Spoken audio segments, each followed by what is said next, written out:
ఇప్పుడు విజయ్ దేవరకొండ బిలో ఆయన టెక్స్ట్ లో ఒక మ్యాటర్ చదివాను, షాక్ అవుతున్నాను. అరే, మన అన్న దేవరకొండ చెప్తే నేను ఇమీడియట్ గా ఈ యాప్ డౌన్లోడ్ చేసుకుంటాను. అలాగే బాలకృష్ణ అట, మంచు లక్ష్మి అట, ఇలాంటి వారు 25 మంది ఇప్పుడు అరెస్ట్ అవబోతున్నారు. ఒకవేళ పోలీసులు వాళ్ళ దగ్గర పొలిటీషియన్స్ డబ్బులు తీసుకొని అరెస్ట్ చేయకపోతే వారందరినీ సుప్రీంకోర్టుకి నేను నడిపిస్తా. ప్రకాష్ రాజు లాగా మీరు కూడా తప్పయింది అని ఓపెన్ అపాలజీ చెప్పినంత వరకు, 2, మీరు సంపాదించిన డబ్బు ₹1 అయితే 1 కోటి, 10 కోట్లు అయితే 10 కోట్లు, 980 మంది ఆత్మహత్యలు చేసుకున్నారు. అంటే వారిని మీరు నరహత్య చేశారు.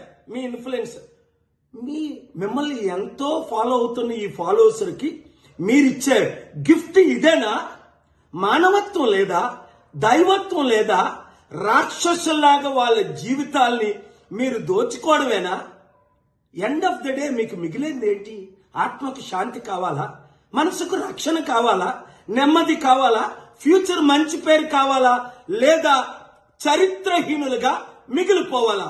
ఆలోచించండి. 72 గంటల టైం మీకు ఇస్తున్నాను.